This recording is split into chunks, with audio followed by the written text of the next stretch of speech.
G20首飞10周年之际，中航官方评论区却在热议着什么？除了 G20以外，难不成还有什么别的惊喜？敬请关注本节目，了解详情。一声轰鸣腾空而起。2011年1月11日12时50分 ，G20 在成都市温江机场正式首飞。这10年来 ，G20 从首飞、公开亮相、装备部队，再到天安门接受检阅 ，G20 翱翔蓝天，在守护祖国山河的同时，也成了所有中国人心中永远的骄傲。当初飞行员李刚驾驶 G20 进行首次试飞时，全国各地的民众都赶来加油。有关 G20 的消息占据了各大新闻头条，就连很多外国媒体都抢着对 G20 进行报道。回顾往日那些属于 G20 的高光时刻，2016年11月1日 ，G20 双机编队出现在第11届珠海航展开幕式上，两架 G20 突然现身，首秀1分钟却引爆全场。2017年7月30日 ，G20 参加在朱日河举行的庆祝中国人民解放军成立90周年阅兵。2018年2月9日 ，G20 列装空军部队。2018年11月6日 ，G20 首次以4机编队献礼人民解放军成立69周年。G20 让我们热血澎湃的瞬间还不止这些，10年间经历了太多精彩，至今都令人过目不忘。现在很多人对此感叹之际，也在表示1月11日这个日子对我国来说非常特别。G20 首飞是在1月11日，首次进行导弹反卫星试验，包括进行陆基中段反导拦截试验，都是在1月11日。至此，就在我国人为 G20 首飞欢呼之际，中航官方的评论区热闹了起来。值得一提的是，在此之前，中国空军发布了一段招飞宣传片，在宣传片的结尾，作为20系家族的最后一个成员轰20亮相了。虽然在亮相时大量的细节都被布给盖得严严实实，但依稀可以看到肩部2个进气道、无垂尾以及流线型的外表特征。另外有一个镜头中，布被掀开后，其头部倒映在了飞行员头盔上。显然这不难猜测出，这就是采用了飞翼隐身布局的大型战略轰炸机轰20。近些年来，有关轰20的消息非常之多，包括在2018年就出现过疑似轰20的模型，但与之前相比，这次明显有所不同。除了以官方的形式公开亮相，其意义不言自明以外，中航官方在评论区也对各种问题进行了回答。例如，面对网友提出把布撩开的时候，官方回复看头盔，以及网友评论你们的官方电话是要我们订轰炸机吗？官方回复小机灵鬼。官方虽然都没有确切的指出轰20会在什么时候首飞，也没有承认被布盖住的是否是轰20，但是模棱两可的回答却让我国人更加怀疑轰20会在不久后首飞，很可能会在1月11日这个日子。要知道，在如此凑巧的时机出现轰20的宣传片，很难不让人怀疑是在为战略轰炸机做登场前的预热环节。总之，我国人对2021年1月11日这天非常期待，认为很可能有惊喜登场，但也有不少人表示既激动，但是又害怕失望。其实不管1月11日这天会不会有惊喜，可以肯定的是，距离轰20的登场已经不远了。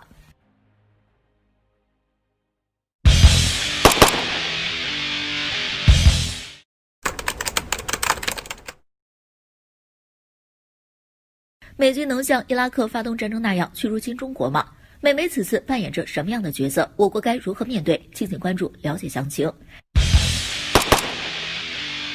最近美国方面有这样一个话题，美军能像发动伊拉克战争那样去入侵中国吗？很多人对此议论纷纷，美国媒体也就此做出了相应报道，声称连想都不应该去想，我国与美国当前的关系日益紧张。这一危险声音传出，给我国敲响了警钟。历史上伊拉克的惨败历历在目，当年美国以伊拉克藏有大规模杀伤性武器为由，查出该国所谓洗衣粉的证据，结果那一场战争导致伊拉克国内四分五裂，在未来的很长一段时间都没有爬起来。现如今疫情期间，美国对中国的做法像极了当年，只不过区别在于他们拿不出污蔑中国的证据。可假设伊拉克真的换成了中国，是否会跟伊拉克结局不同？答案是肯定的。如今中国作为全球最具影响力的国家之一，其一举一动影响的不只是我国的利益，甚至会影响到全球局势。尽管目前美国正在与我国作对，但不可否认两国之间还是存在无法断绝的紧密关系。从这一点来看，美国就不可能像对待伊拉克那样对中国。另外，就如美国媒体所言，美国陆军首先就需要考虑如何能对亚洲大陆发动大规模的打击。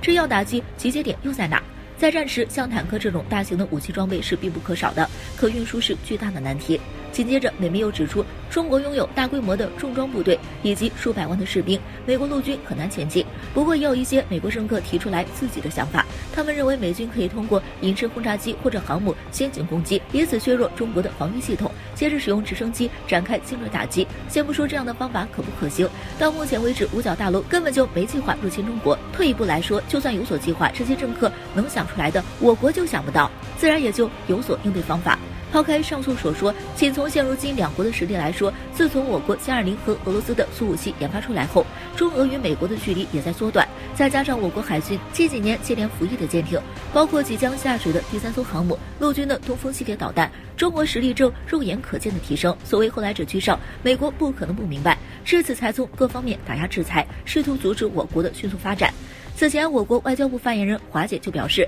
中国绝不会成为伊拉克。美媒如今一方面强调美国不应该想入侵，另一方面却在提出政客的想法，表明美国可以通过什么方面确立优势，足以见得美媒正在扮演恐吓与威胁角色。不过，不管美国人此次存在什么样的目的，我国都应该保持淡定，不要去受到任何人的影响。当我国足够强大，这些人也就不敢再拿我国说事。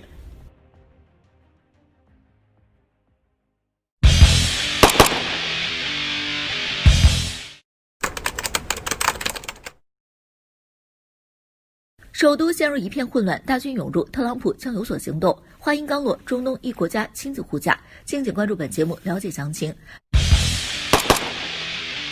美国再度成为热门话题的榜首，数百名特朗普支持者在近日聚集华盛顿特区，向正在进行国会联席会议示威施压。国会大厦门口一片混乱，部分支持者举着不要践踏我的旗帜进行抗议，甚至有支持者直接跨过大厦面前所设置的障碍物，与警察厮打起来。一番打斗后，警察落入下风，支持者们便趁机冲进国会大厦。参议院会议厅洛佩西的办公室人满为患。与此同时，特朗普对外表示绝对不会承认败选。此前，特朗普曾与佐治亚州州务卿进行过通话，电话中特朗普要求重新统计该州的票数，并对其发出了威胁，扬言倘若不这样做就会承担巨大风险。尽管这样，佐治亚州州务卿还是拒绝了特朗普的请求，随后便发生了支持者示威活动。可见特朗普到现在都没有放弃挣扎，仍然想着通过某些行为来挽回对自己不利的局面。做个大胆的猜测，这次支持者们的示威很可能与特朗普脱不了干系。在这样的情况下，美国纽约州州长第一时间表示将派出1000名国民警卫队长期驻扎首都。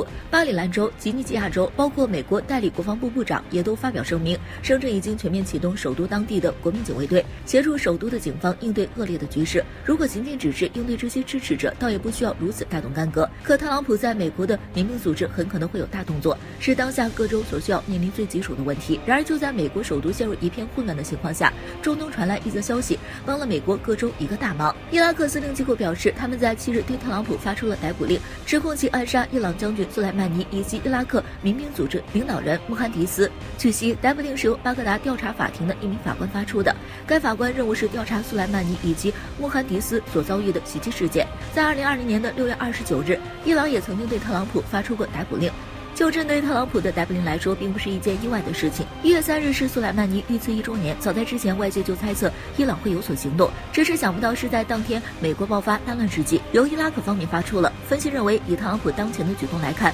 其在未来的10几天内很可能会进行最后一搏，挑起美国和伊朗之间的战争，以吸引国内对他败选的关注。倘若这真的是特朗普为自己留的最后一手，那么现如今中东国家伊拉克亲自为伊朗甚至美国护驾，特朗普的阴谋也算是彻底破灭了。想让美国陷入战争，不如想想该如何应对这突如其来的逮捕令。